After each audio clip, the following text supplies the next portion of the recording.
आप सब लोगों को मेरा नमस्कार। आज का दिन भारत के इतिहास में एक तरह से भारतीय जनतंत्र के लिए काला दिन साबित हुआ। आज संसद के अंदर दिल्ली के लोगों को गुलाम बनाने वाला बिल पास कर दिया गया। ये बिल दिल्ली के लोगों को बेबस बना देता है, असहाय बनाता है, लाचार बनाता है, गुलाम बनाता है। जब हम आजाद नहीं हुए थे 1935 में, अंग्रेजों ने एक कानून बनाया था। उस कानून का नाम था गवर्नमेंट ऑफ इंडिया एक्ट। उस कानून में अंग्रेजों ने यह लिखा था कि भारत में चुनाव तो होंगे, लेकिन जो सरकार चुनी जाएगी उसको कोई काम करने की पावर नहीं होगी, काम करने की शक्तियां नहीं होंगी। जब हमारा देश आजाद हुआ तो हमने संविधान बनाया और संविधान में हमने लिखा कि चुनाव होंगे, लोग अपनी सरकार चुनेंगे और जो सरकार चुनेंगे उस सरकार को लोगों के लिए काम करने की सारी शक्तियां होंगी। आज आजादी के 75 साल के बाद प्रधानमंत्री मोदी जी ने दिल्ली के लोगों की आजादी छीन ली। उन्होंने 1935 वाला अंग्रेजों का कानून बनाया है कि दिल्ली के लोग, चुनाव तो होंगे दिल्ली में, दिल्ली के लोग अपनी सरकार तो चुनेंगे, लेकिन उस सरकार को काम करने की कोई भी शक्ति नहीं होगी। 11 मई को सुप्रीम कोर्ट ने आदेश दिया था। सुप्रीम कोर्ट ने क्या कहा? सुप्रीम कोर्ट ने कहा भारत एक जनतंत्र है।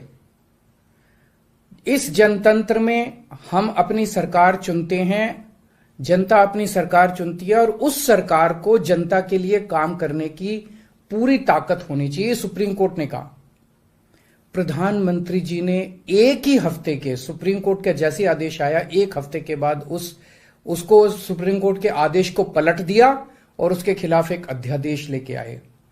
और आज हमारे देश की संसद ने उस अध्यादेश को इस देश का कानून बना दिया कि अब दिल्ली के लोगों की चुनी हुई सरकार को काम करने की कोई ताकत नहीं होगी।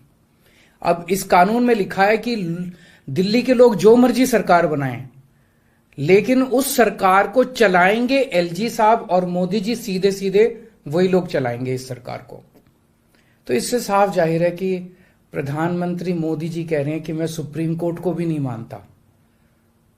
जिस देश के प्रधानमंत्री उस देश की सर्वोच्च अदालत को नहीं मानते, उस देश का क्या भविष्य हो सकता है? सीधे सीधे वो कह रहे हैं सुप्रीम कोर्ट जो मर्जी आदेश पास करे, अगर मुझे सुप्रीम कोर्ट का आदेश पसंद नहीं आया तो मैं उसके खिलाफ कानून बना के सुप्रीम कोर्ट के आदेश को पलट दूंगा।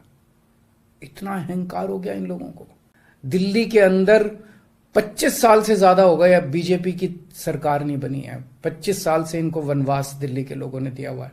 तो इनको लगा कि आम आदमी पार्टी को हराना मुश्किल है, तो इन्होंने चोर दरवाजे से, पीछे से चोर दरवाजे से इन्होंने दिल्ली की सत्ता को हथियाने की कोशिश की है।